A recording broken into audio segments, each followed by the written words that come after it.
ज्ञान की करे बेबू किंदा काल कुआरे काया जुगतंद परती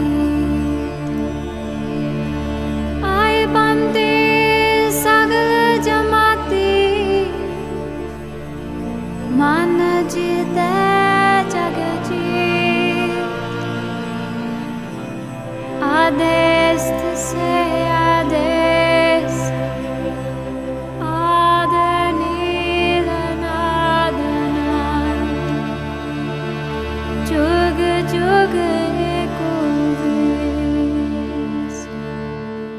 My involvement in the project has been more, as I would say, a catalyst of bringing the community together and creating and giving them a platform of education. Sikh Council of Australia actually identified a need in the community because of the changing demographics, that domestic violence was becoming an issue, and we had to find methods of intervention and prevention.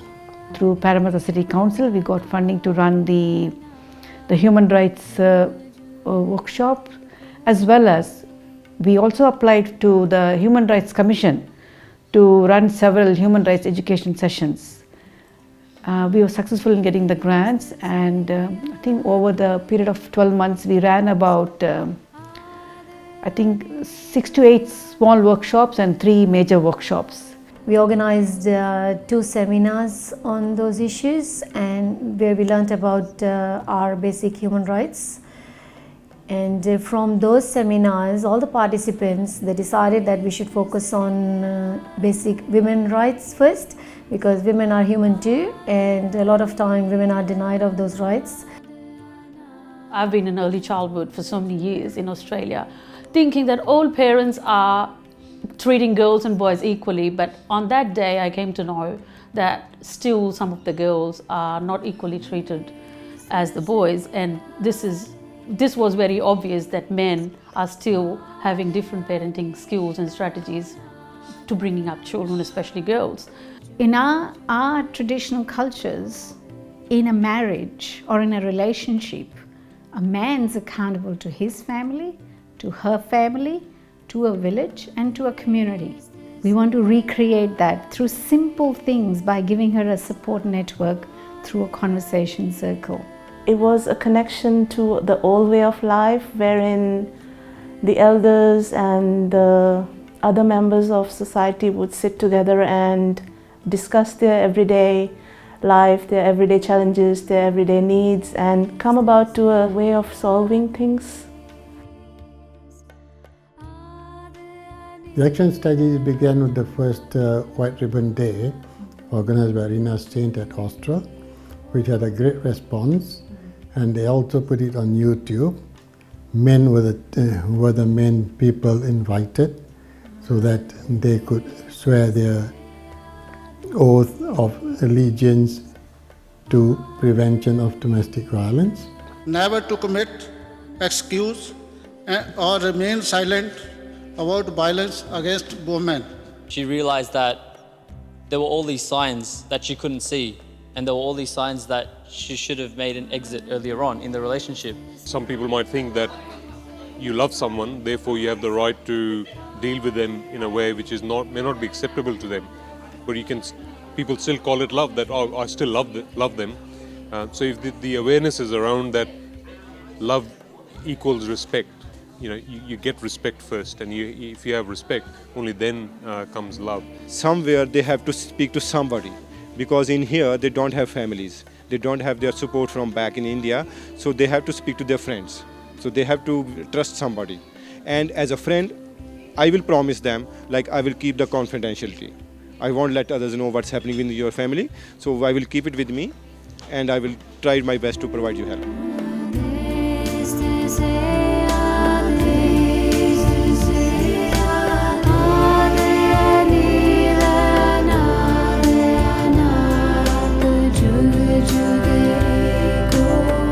As part part of the project, we were able to make local resources known to the community and empower women to access these services if they should need to. So those things when she talked about different legislations, I was really very impressed, because till then I had no idea about these laws and these anti-racism things and anti-discrimination things. I was very impressed and got a very good knowledge of things from that talk she had with us. When I come to the Gurdwara, I hear a lot of stories about how other women are going about their lives and what challenges they have to face in their own lives. A lot of them had been to counselors before, but being our women, our Indian women, they had a feeling that they were all Australians and their thinking was different, and that, you know, they'll always say, leave him, you know, and of course women won't. So I used to tell them, I said, it doesn't matter what color you are, you can be black, white, yellow, any color. I said, the problems are there. They are for everybody there. So don't be under the impression that because it's Australian counsellors who are doing it, that their problems are different, they think, you know. When you go somewhere else, they won't listen to you, okay? They won't listen to you properly, but it's better to know that somebody is there to listen to you, and especially with the Sikh women form, at least I find out that I can speak freely, whatever it is in my mind or whatever it is in my heart. I'm speaking very frequently and pretty much clearly, and I can see them and they're pretty much having good understanding, and they're from their point of view, they're like helping me to guide through that way where to go, because the first time, because I'm also domestic violence victim and I know how it feels, okay? And sorry. We need our ladies also. We need somebody who can, you know, who can have the confidence to say, yes, I went through this, you know, and this is what, and to assure the other women, you know, that it is all right to come out and talk about it. They know that we came from overseas and we are pretty much helpless and we don't know anything, especially what is our rights and responsibilities. Okay, so whatever our husband side they told us, we do the same thing. But actually what is written and what is rule and regulation, we don't know. Okay, so at least we know with the Sikh Association that we know they are there for help us and they can explain what to do and what step we need to take later on. I tried, what I used to do was I tried to not to show that I was aware of what they were going through, because these women wouldn't talk about it. But I used to visit them very frequently and observe the behavior the moment the husband comes back from work. There were some cases where you're sitting there and the kids are quite relaxed, teenage kids, mother is relaxed, and the moment the father comes back, the kids scatter to their rooms and you can see her tensing up. So then there was another a person, and she used to tell me many times, you know, I think you should now go, you know. So I knew. I said, no, I've come here to visit, have a cup of tea with you and all that, because some of these men, they are so nice, you know, they talk to you as if nothing is wrong, and you know, so I didn't want them to feel that I've come here to talk to her, because she doesn't realize, but I'm sure at the end of it, he will question her if I just get up and walk away, and I didn't want him to feel that I was coming for a different purpose. And that was quite successful, because these ladies started feeling more comfortable.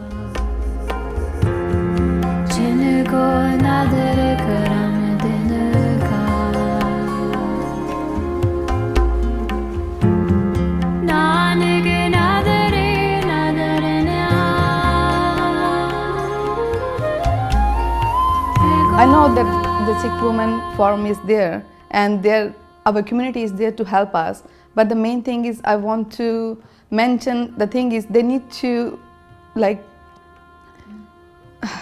develop some different ways to help the community more frequently instead of like short term. And this then came up with a clear message that the community wanted some form of proper training, a training that will give them the skills to not only identify but find ways of providing support to those people who needed it.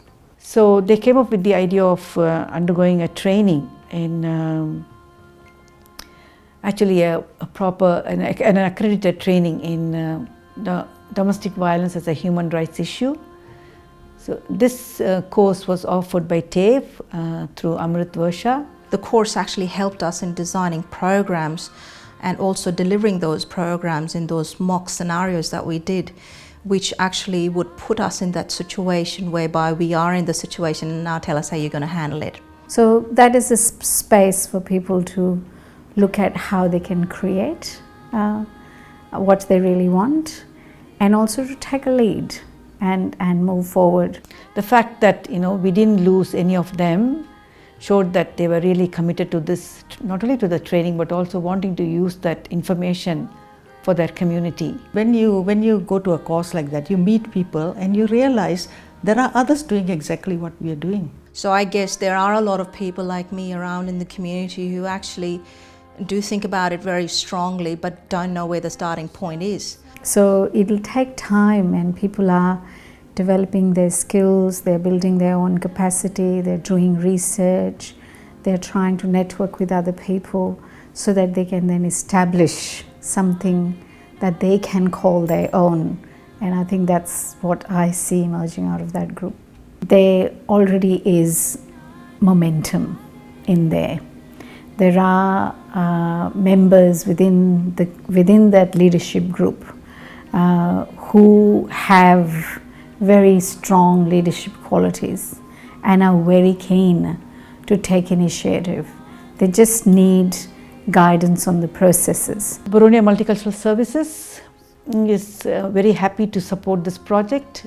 We have been auspicing the funding and we have been supporting the community, and we hope that in the near future we would get more funding to continue with the leadership project, as well as looking at issues like a safe house or a safe place for women who are at the risk of becoming homeless because of domestic violence or poverty or other issues. If you don't give the support, the issues will not get off the ground. If you are the perpetrator, then you have to change your thinking. To stop it, we have to come together, because in a community like ours, we are just like new arrivals here. We are settling down here. We don't know what other resources are available. We don't want stakeholders or mainstream services to come and talk at us, but we want them to be part of the solution, sit with us equally, on the table to find solutions. That's what we would really like to see happening. Yeah, they need to create a community team to help with the domestic violence women as well as with the others who need it there, because like for example, I'm a nurse, okay? It's a shift work for me, but now I'm a single parent. It's harder for me to look after the kids at the night time as well. But at least there's somebody to look after the kids, or they can help you throughout this situation, so you can work as well as you can survive in the community as well as in this country as well. They should be told about, say, a number be given to them which they can call if there is a problem, or a place where they can approach if they have any domestic violence issues happening at home. So more awareness in the women, and of course the women also have to take this strong hold and put their foot down to say no to domestic violence and come out with their problems and approach someone, because the thing is that they have to say this to someone.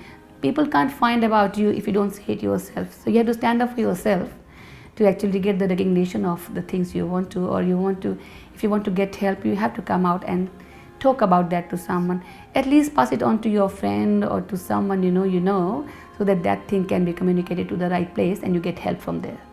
You're addressing, you're taking him out of the mindset, getting him out of the anger, and actually withdrawing from the emotional side and looking at it from a rational thing. Okay, why did you do that, But we can't make it sort of specific and tell them it's because of your problems we want to have this. We have to think of a subtle way of meeting them and and the only ways I can think of is maybe just get-togethers, little ladies' tea. It has to be a ladies' get-together. Nothing to say it is domestic violence or something. I also think that whilst I've had a lot of individual women come forward and being able to tell their stories, we haven't really done much in terms of giving these women a voice. And we really need to look at how the community can give them a voice. And maybe these women can be part of the solutions.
To